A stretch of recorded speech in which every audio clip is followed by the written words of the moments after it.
आज हम समझेंगे ऑर्डर 38 ऑफ सीपीसी, जिसमें बात करते हैं हम निर्णय से पहले गिरफ्तारी और कुर्की निर्णय के पहले गिरफ्तारी। देखिए, सामान्य दशाओं में निर्णय के पश्चात डिक्री के निष्पादन में प्रतिवादी की संपत्ति कुर्क करके बेची जा सकती है, किंतु जब प्रतिवादी के आचरण से न्याय के विफल होने की संभावना रहती है, न्यायालय प्रतिवादी की संपत्ति को निर्णय से पहले कुर्क कर सकता है, न्याय के उद्देश्यों को विफल होने से बचाने के लिए।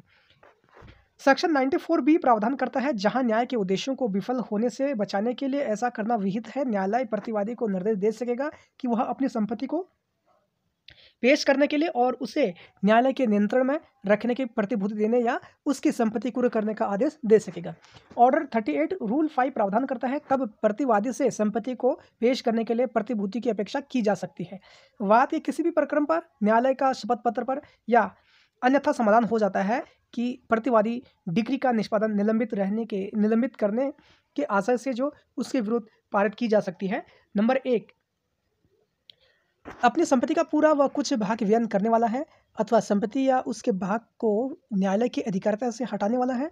तीसरा, न्यायालय प्रतिवादी को अपने द्वारा नियत समय के भीतर निर्देश दे सकेगा कि या तो वह प्रतिभूति जमा करे उतना मूल्य का जितना आदेश में विहित हो, कि वह वर्णित संपत्ति को न्यायालय में पेश करेगा जब अपेक्षित हो, अथवा उसके मूल्य को जमा करेगा जो डिक्री की पुष्टि के लिए पर्याप्त हो, अथवा उससे न्यायालय निर्देश देगा वह उपस्थित हो, कारण बताए कि प्रतिभूति उसे क्यों नहीं जमा करनी चाहिए। आगे हम बात करते हैं, जहां प्लेंटिफ डिफेंडेंट की संपत्ति की कुर्की के लिए आवेदन कर रहा हो, वह कुर्की की जाने वाली संपत्ति को आवेदन में विनिर्दिष्ट करेगा तथा उसके अनुमानित जो मूल्य होगा उसको भी दर्शित करेगा। न्यायालय संपत्ति के किसी भाग का सशर्त कुर्की का आदेश दे सकेगा। यदि कोई कुर्की इन प्रावधानों के उल्लंघन में की जाती है तो वह शून्य होगी।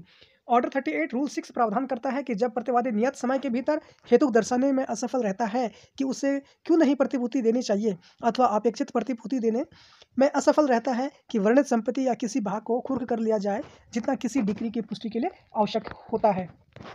जहां डिफेंडेंट कारण दर्शित करता है, न्यायालय कुर्की से निर्मुक्त का आदेश जारी करेगा यदि संपत्ति का उसका भाग कुर्क कर लिया गया है।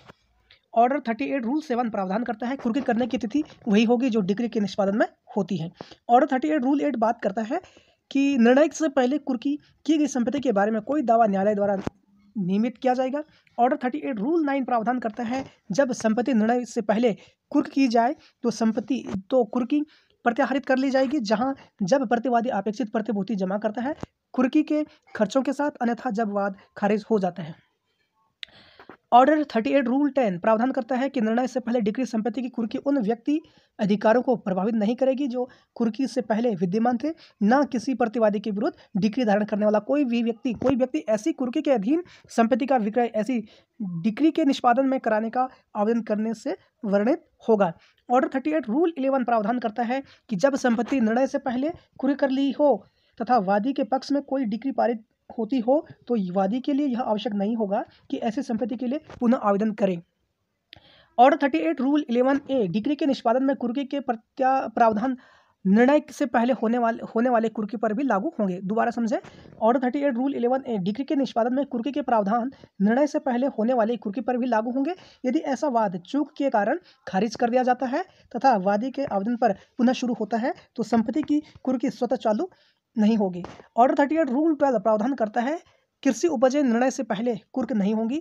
ऑर्डर 38 रूल 13 प्रावधान करता है, लघुवाद न्यायालय को रोकता है कि वह निर्णय से स्थावर संपत्ति को कुर्क कर सके।